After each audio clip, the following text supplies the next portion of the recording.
ven Señor Jesús, María. En la iglesia, Ven Andrea Trujillo, Jesús, Rafael Núñez, firmes y fieles a la verdad. Señor Jesús, Maranatha, si ven pronto. En la iglesia,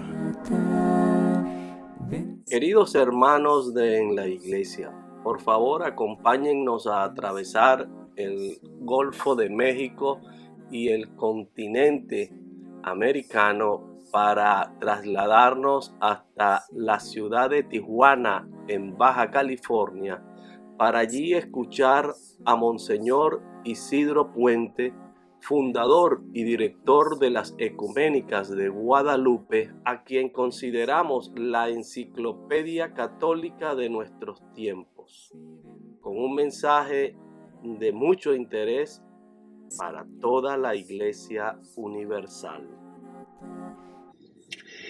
El sacerdote, a diferencia de los fieles, está celebrando la misa. Ustedes no están celebrando la misa, por más que digan ahora que ustedes concelebran.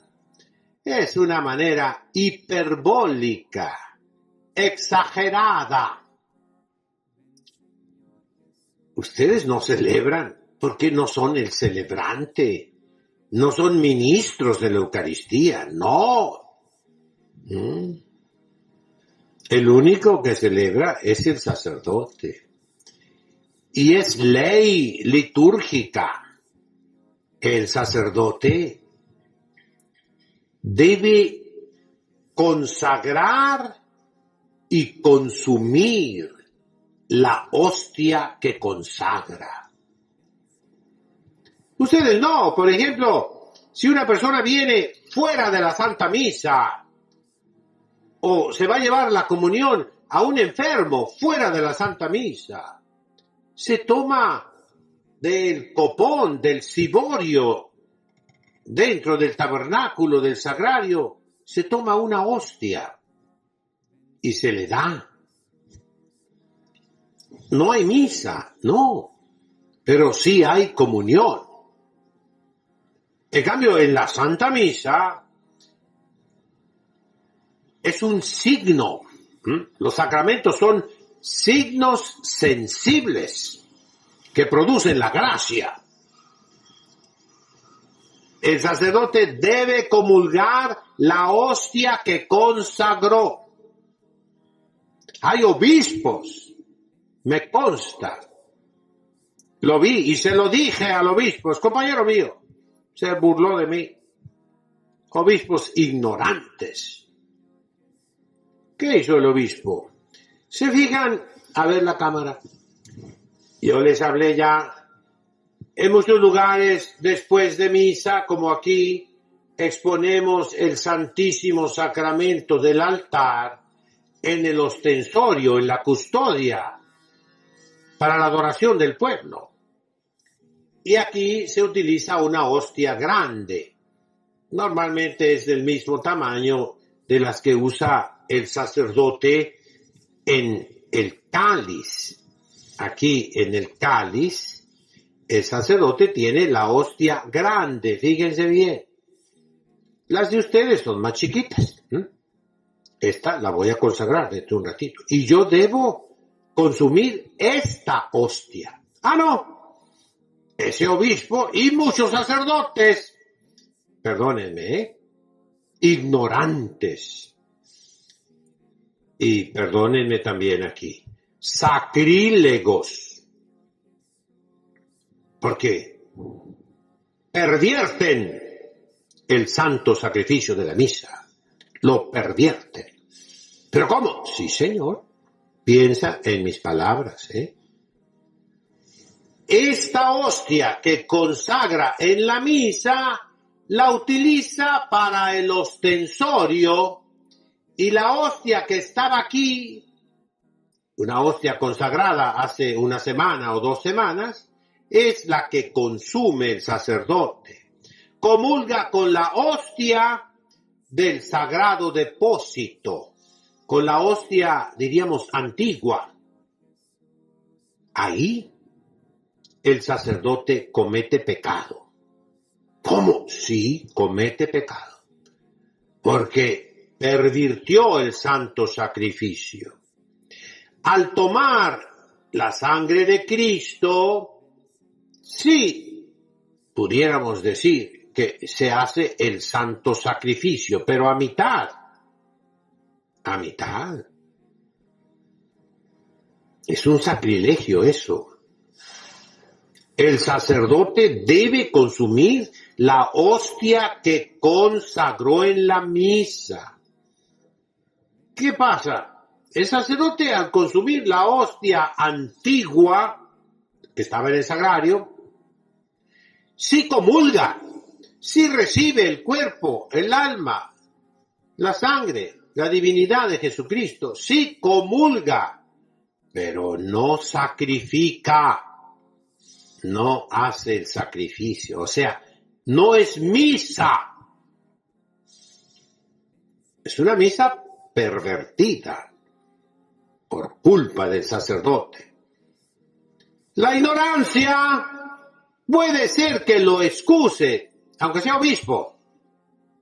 Una persona ignorante no comete pecado mortal.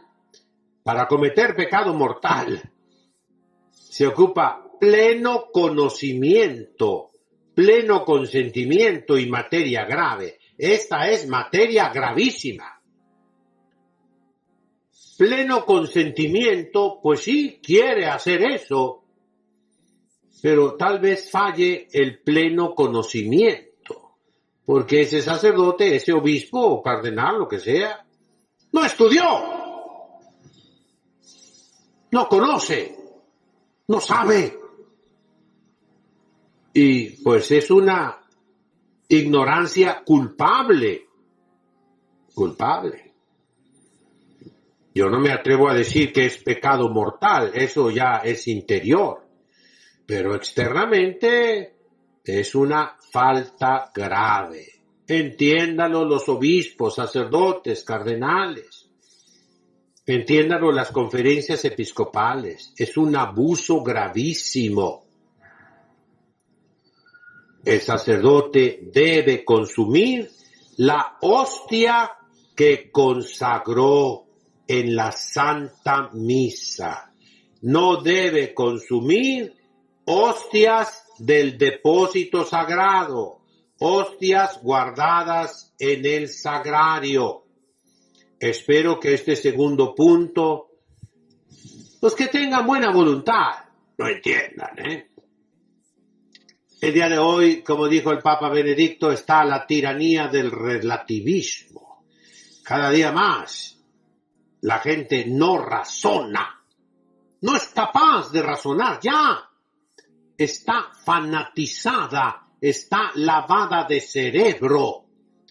Y por la burocracia terrible que está dentro de la Iglesia, se ha hecho una tiranía, una dictadura, un absolutismo.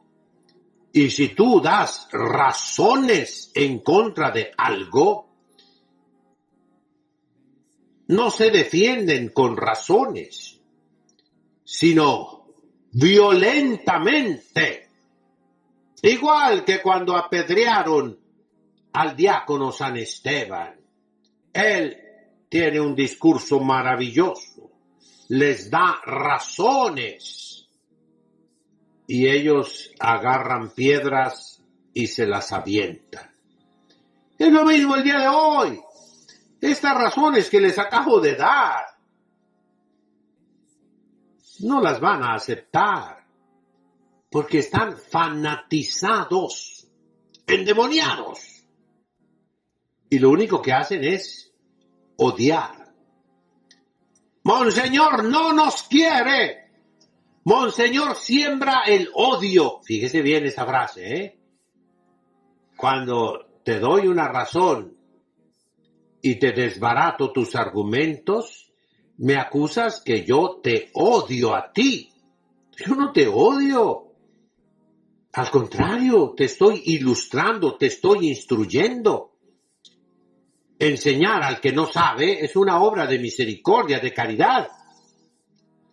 pero ya eso nadie lo entiende. Y eso vale para el clero ignorante. De tal manera la ignorancia te poseyó, te agarró, que estás ya incapacitado para razonar. ¿No me crees? Yo sí lo creo y lo he visto. Hay movimientos en la iglesia, organizaciones, que cometen miles de abusos litúrgicos. Y una vez me atreví en un video a dar argumentos, razones en contra de ellos. Inmediatamente me respondieron que ya me estaban acusando con el nuncio apostólico, con la Santa Sede. Quité los videos, los bajé. 3 videos. No quiero problemas, no. Eso es fanatismo. Pero no me respondieron a ninguna de las razones que di contra esos abusos litúrgicos y doctrinales, que ahí hay herejías metidas, terribles. Y es una asociación difundida por todo el mundo y poderosísima económicamente. ¿Que produce qué? Fanáticos. Produce fanáticos por todas partes. No, mis hermanos, usemos la razón. Ven, Señor Jesús, En la iglesia, ven, Andrea Trujillo, Jesús, Rafael Núñez, firmes y fieles a la verdad. Señor Jesús, Maranatha, si ven pronto. En la iglesia,